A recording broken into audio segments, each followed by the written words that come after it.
Hi, everyone. Welcome back into MyChamber TV. We are featuring the Tarpon Springs Chamber of Commerce. We've been having a lot of fun with new guests, new members. It's really awesome.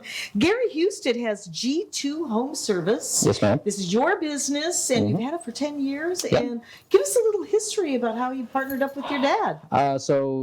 Me and my dad have both been in construction most of our lives. He's been doing for 40, 50 years, obviously. Oh, wow. We've been in a lot of different trades, various types of construction.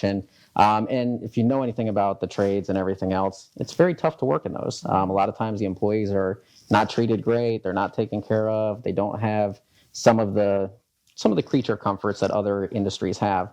And so when we decided to start this company, a lot of that was dependent on the fact of we were both at other companies at the time that maybe weren't doing the best that we could, and that we wanted to give back to other people that are working and that are dealing in these trades and start a company that we could really be proud of and benefit our employees and make sure that they're taken care of as well. That means a lot. Yes, it really does. That's that heart thing again. Exactly. And the quality that's important. That's one of the things I think we're seeing in the last few years. Right. People really do care. And it's one of those things, go to your core values. And we were talking about that earlier with another guest. No doubt. No But doubt. you joined your dad how long ago?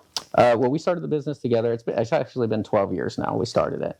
And so we started basically doing like landscaping and lawn care. Right about the time was when we had that kind of large real estate crash. So we were doing a lot of foreclosure property cleanups and everything like that. But really within the last, I guess, 4 or 5 years ago, we got our contracting license where we actually started getting into kitchen and bathroom renovations and remodeling and room additions. Okay, so you went from cleaning up to doing that. Yeah. And you said you just bought him out. Tell me a little bit about how fun that is. It's a little scary. I don't know if I'll go fun. It's scary. That was in quotes. Yeah, a little scary, obviously. My dad is. He's the kind of guy that I don't really expect to retire. I mean, he's going to leave on August 12th is his last day. That's his birthday. He will be back. I would imagine. Yeah, I would imagine. I know he's going to do some traveling and things like that, but I'll imagine he'd be back pretty quick. And he's one of those guys that he's not going to do well in retirement, I think. But it is a little bit nerve-wracking because now it's all on me, right? Every question, everything that happens, there's no scapegoat. There's nobody else that I can talk to about it. And he'll always be there for questions, always obviously. Be there for advice. Right. He will go into retirement slowly. But you've got this cushion there that says, hey, Dad, let me brainstorm with you. And in my industry, that's what a lot of this is anyways, right? We don't have a book that says black and white, hey, this is what you're supposed to do, and this is not what you're supposed to do. No. So a lot of it we have to do based on experience, based on, in our industry especially, there's so many new products that are coming out and so many different things that change on a constant basis, that we have to look at the project as a whole and determine what's best for the project, what's best for the customer, what's best for our team members, what's best for the bottom line, and make sure that we can deliver to the customers what we promise them. And the cost factors in your type of business, especially the happiness that we went through for the last few years, and costs going up. And I'm sure that you want to be right in there at that competitive level. So I was at a convention last year in Las Vegas, and basically that was in the middle of April. From January 2022 to April 2022, our industry had already felt a 26% inflation rate. Good grief. Where across the nation, I think at that time we were 8 to 9%. So this industry is getting hit hard. And a lot of it is because of the addition of the markup that goes across the board. Of course. What happens is when the raw materials that are coming in, like windows, things like that, the extruded aluminum, extruded vinyl, when those come in and they're being marked up when they're mined all the way down to when the end customer gets them, that's what really creates that huge increase in price. Got an increase in labor costs all across the board, and all of that as well. Sure. So it's, What about supply chain issues? Is that getting a little bit better? I don't notice it much. We have a specialized process that we do all of our kitchen and bathroom renovations on. We start every project with a design consultation. We do charge a retainer for that consultation process. But essentially what we do is we're putting together plans, we're putting together renderings for the customers. We make a very detailed scope of work that tells, exactly what we're going to do and what we're not going to do, because we want to make sure the customers know that as well. That's a good idea. We go to our showroom, we pick out all the materials with the customers, and we actually have our subs come out and give us their fixed pricing so we can deliver a fixed price proposal to our customers. But once we get through that process, if they say, hey, yes, this is, we want to move forward, we sign the contract. While we're waiting on permitting, a lot of the municipalities right now are 6 to 8 weeks for permits. Okay. So as soon as we get the contract signed, we collect a 30% deposit and we order all the materials. So you're a locked in price. Locked in. Okay. Yep. So that's the why we do it that way, is just to help make sure that you don't end up with surprises at the other end.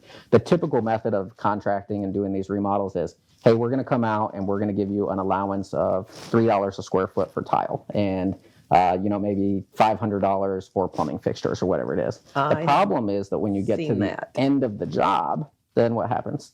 Now you have a change order that's going to a customer, and they might otherwise have been very happy the entire project, but now at this point, you're handing them a bill that they weren't expecting. Yes. And what does that do to your reputation? What does that do? That's the biggest killer of a referral or a review I've ever seen in my life. And that's why we changed to this way. And I'll be honest with you guys, this process isn't for everyone.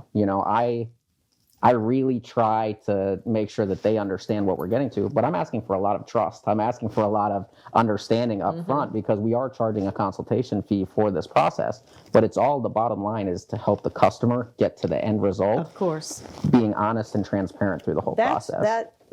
Doing that, and I'm running through my head because I have a bathroom that I want to do in 2 stages, but because I'm not sure what it's going to cost. Sure.